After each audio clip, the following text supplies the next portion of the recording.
Okay, so here we are for the review for Unit 2, Test 2. Working with writing equations and solving them, as well as working with literal equations. So taking a look, the first one, the larger of two numbers is 5 less than twice the smaller number. Their sum is 43. Find the smaller number. Well, actually, I have you finding both the smaller and larger number according to what the problem says. So here's a couple things that I see. I know their sum is 43. Not quite sure why that's not working. Their sum is 43. But we have a smaller and a larger number. So I would probably come over here and write smaller. It's not working real well. And then larger. Because then I can say, all right, here's what we're talking about. We're looking for the smaller number, and the larger is in terms of the smaller number. So my smaller number is going to be my x. Now, when I take a look at this, it says the larger of the two numbers is 5 less than twice the smaller number. So now I can write this one, define it to be twice the smaller. So I've got 2x, and it's 5 less, so it'd be minus 5. And then their sum is 43. So my equation, and I'm going to write it up above here so I have room to work it out. My equation would be 2x minus 5 plus x, because they're the sum, is 43. And if I simplify that a little bit more, I could have 3x minus 5 equals 43. So I'd add 5 to both sides, so 3x would equal 48. And when I divide by 3, I end up with x equals 16. So that means my smaller number is 16, because that's what x represented over here. We said, here's my smaller. That's what I'm going to define that as. And so my larger, I've got to take 2 times the 16, which is 32, minus 5 to get, or excuse me, 2 times 16 to get 32, minus 5 to get 27. So my larger and smaller would be those two values there. All right, number 2. Jack's bowling score is 20 less than 3 times Jill's score. The sum of the scores is 220. Find Jack's score. I've got Jack and Jill. I don't think they went up a hill though, but they went bowling instead. So Jack and Jill. So we're looking for Jack's score, but Jack's score is compared to Jill's score. So Jill is going to be my x, because even though I'm looking for Jack's, Jill's is the one that I am going to have to work with that will make it a little bit easier, because Jack's score is, according to this, 20 less than 3 times Jill's score. So we would have 3 times Jill's score minus the 20. And together their sum is 220. So if I write my equation, which I'm going to do up here again, 3x minus 20 plus x would give me 220. I could either put in insolve at this point, or I could simplify it. I have 4x minus 20 equals 220. And then if I add 20 to both sides, I have 4x equals 240. And when I divide by 4, x is going to equal 60. So Jill's score is 60, and I know it's 60 because of the fact that Jill is our x. So Jill's score is going to be 60. And Jack's score, we got to take 3 times the 60, going back over to how we define Jack. 3 times 60, which is 180, minus the 20, so his score is going to be 160. Jack really outbeat Jill on that, or outscored her. Okay.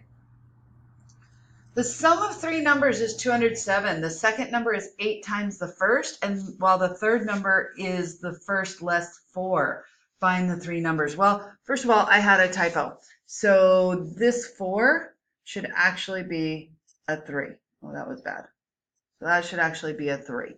And I told you in class about that too. But the sum of the 3 numbers is 207. So I have my first number, my second number, and my third number that I have to kind of say, here's what they're going to represent.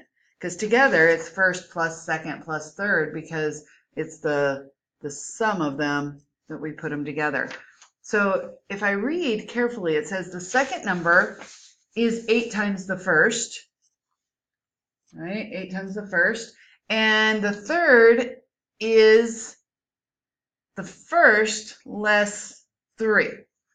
So, okay. Since both of them are in terms of the first, my first one is going, or my first, whoops, that didn't work. My first one is going to be my x. The second number is 8 times the first, so my second number is going to be 8x. And then the third number is the first less 3. Now, it doesn't say less than, so this one's a little bit different. If I have 10 less 3, I am going to be taking 3 away. I know it sounds kind of funny. Less than, we know that we've changed the order, but when it's just less that number, then we keep them in the same order. So we're going to have x minus 3 there. So when I go to make my equation, I've got my first number, which is x, plus my second number, which is 8x, plus my third number, which is x minus 3, and that's going to be a total of 207. Now, if I go and put everything together, I've got 10x minus 3 equals 207. And I go to solve that, I'm going to add 3, so I'd have 10x equals 210. And then I would have to divide by 10, so x would give me 21.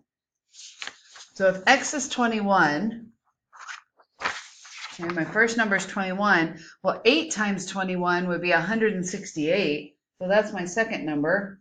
And then the third number is x minus 3, so 21 minus 3, which is 18. Okay. All right. Moving on to number 4. 6 times the sum of a number and 5 is 36. Find the number. So we only have one thing here. We only have find the number, and it's just one number, so this is just going to be my x in this case. So 6 times the sum. So 6 times the sum of a number and 5, so I've got to add the number and 5, is the 36. But here's our problem. It's not just 6 times a number plus 5, it's 6 times the sum. So that means I have to add first. So that means I have to have those parentheses. Because I'm taking 6 times the sum, and the only way I can guarantee that I have a sum first is to have those parentheses. So what I would do to solve this, you could either stick it into insolve, or I could divide both sides by 6 first, and so x plus 5 would equal 6, because 36 divided by 6 is 6, and then that means x has to be equal to just 1, since 1 plus 5 is equal to 6. All right, number 5, the length of a rectangle is 6 feet more than twice the width. If the perimeter is 66 feet, what is the width of the rectangle? I know this is some of your favorites, absolute favorite. So the first thing I'm going to do, I like to draw my rectangle.